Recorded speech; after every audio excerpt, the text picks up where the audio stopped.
apprenti ingénieur à l'École centrale de Nantes et en même temps je suis du coup dans une entreprise qui s'appelle ST Microélectronique, basée à Rennes. Avant ça, j'ai fait un DUT génie électrique et informatique industrielle à Angers.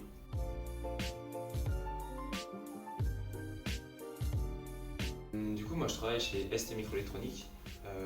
ST Microélectronique est une très grosse entreprise, mais qui est peu connue du grand public parce que les produits sont destinés aux entreprises. Et en fait, ils font la conception, la fabrication et la commercialisation de semi-conducteurs.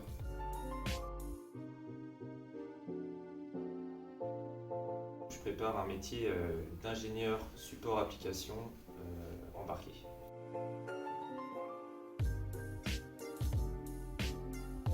En fait, ça consiste à, premièrement, résoudre des problèmes techniques. En fait, ST Microélectronique a une gamme de produits très étoffée. Okay. Et certains de ces produits vont nécessiter un support. Et en fait, notre équipe, déjà, elle va permettre de fidéliser le client au produit ST en proposant un support rapide et facile. Et en plus de ça, notre rôle, donc ça va être de résoudre des problèmes techniques. Ça va être aussi de fournir des conseils, que ce soit en design ou en programmation.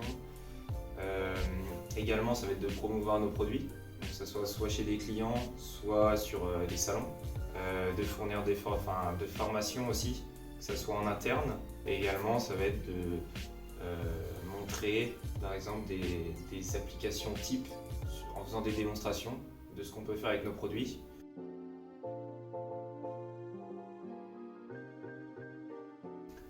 Déjà, en fait, c'est assez lié ce que je fais à l'école et en entreprise. Déjà, le site sur lequel je travaille à Rennes, c'est un site de recherche et développement en système embarqué. Donc, c'est vraiment dans le thème avec la formation. Et donc, il y a même des cours que je fais, notamment par exemple celui en microcontrôleur, où on utilise des produits de chez ST dans nos cours.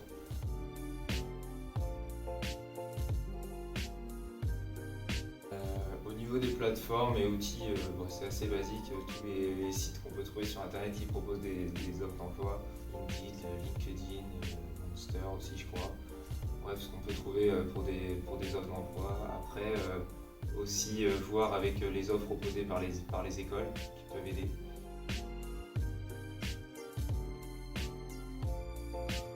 En faisant mes recherches, c'est une entreprise où j'avais l'impression que les employés avaient des bonnes conditions de travail.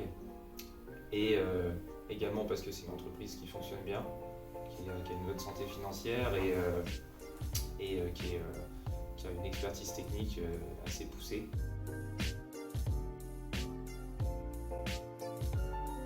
Déjà, c'est très en lien avec ma formation au système embarqué. Ça me plaisait bien aussi le fait que, alors certes, je ne vais pas travailler sur un projet sur une longue durée et être sur ce projet-là pendant les 3 ans. Mais on va en fait répondre au fur et à mesure aux demandes clients et du coup ça va permettre d'avoir une diversité des tâches en fait, vraiment d'une semaine à l'autre, voire d'un jour à l'autre, je vais être sur plusieurs tâches différentes et il y a aussi le côté du coup d'être proche du client qui m'intéresse aussi plutôt que d'être vraiment que dans la conception.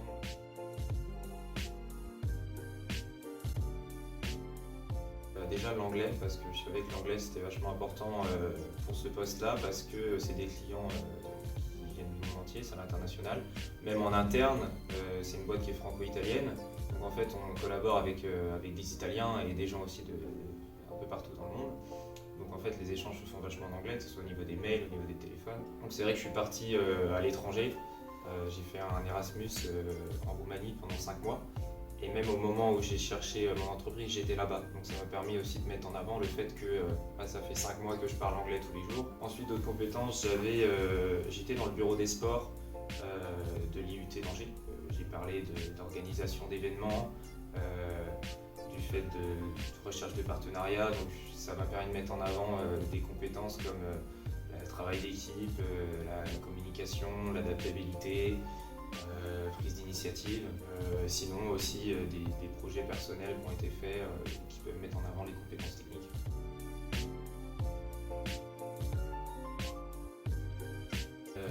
Les expériences professionnelles. Si vous avez travaillé l'été, si vous avez des stages, etc., vous pouvez les mettre en avant. Ça montre que vous êtes courageux ou motivé.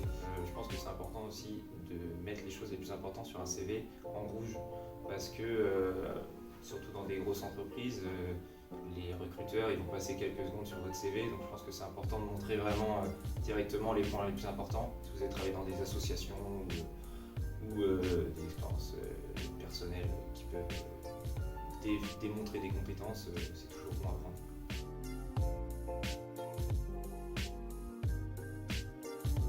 Alors au niveau du nombre d'offres auxquelles j'ai postulé, il y en a vraiment beaucoup. Il y en a beaucoup, je ne sais plus le nombre. Après au niveau des entretiens, de mémoire j'en ai eu 3.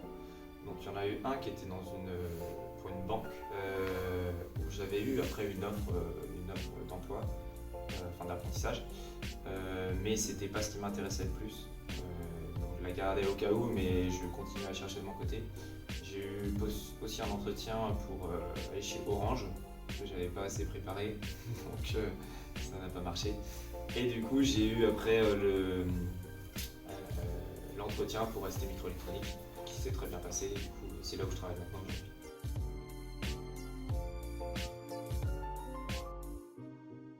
Déjà un truc super important, c'est de s'entraîner vachement en fait, parce que ça nous prépare même mentalement et on se sent beaucoup plus posé le jour même. Donc moi je me suis entraîné avec pas mal de personnes, des proches, je sais plus combien de fois, peut-être au moins 5-6 fois. Et je l'ai fait aussi avec différentes personnes en fait, dans mon entourage, parce que ça permet d'avoir des conseils différents. Ils vont pas poser les mêmes questions et ça permet en fait d'être prêt à plus de situations possibles. Après il faut se renseigner aussi au maximum sur l'entreprise, pas rien que taper sur internet. Si c'est des grosses entreprises, il va y avoir plein d'informations.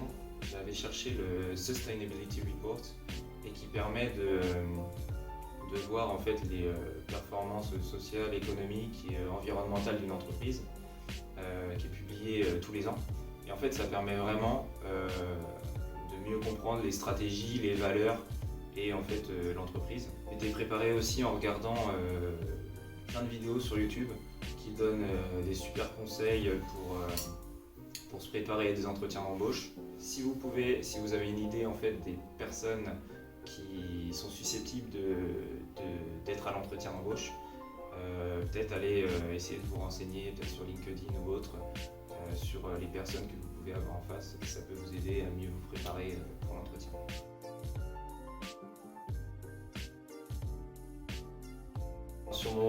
Sur mon entretien chez Orange, je pense que j'ai pas réussi à me mettre assez en avant pour passer devant d'autres candidats alors qu'il y en avait beaucoup. Donc j'aurais pu faire mieux, j'aurais dû mieux me préparer, mieux me renseigner sur l'entreprise, sur le poste et m'entraîner encore plus. Pour celui chez ST Microélectronique, donc il y avait 3 personnes en face de moi qui sont aujourd'hui mon tuteur, mon chef d'équipe et un de mes collègues. Et ça s'est très bien passé. Je m'étais pas mal préparé. J'ai failli faire une erreur qui a été fatale. Ils aiment bien le foot. Je postulais à Rennes et ils m'ont demandé quelle était mon équipe préférée. Et c'était pas Rennes la réponse et je pense que ça a failli être éliminatoire. Le premier entretien c'était plutôt sur des questions techniques en fait. Et le deuxième entretien c'était avec quelqu'un des ressources humaines. Donc plus des questions sur... je pense qu'elle a analysé plus mon côté pouvoir s'intégrer, côté sociable et connaissance de l'entreprise.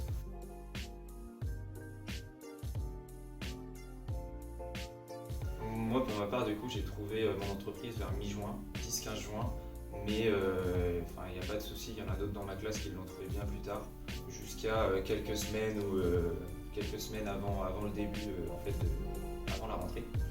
Et il y en a même un qui n'avait pas d'entreprise à la rentrée et en fait qui l'a trouvé sans problème un peu plus tard. Donc il n'y a pas de souci à se faire, normalement ça devrait aller.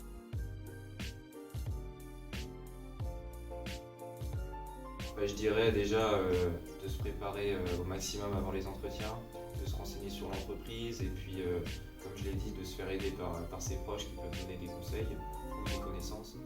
Il n'y a pas de souci à se faire, normalement vous allez trouver avant la rentrée et puis voilà, faut pas s'en faire quoi. Voilà tout.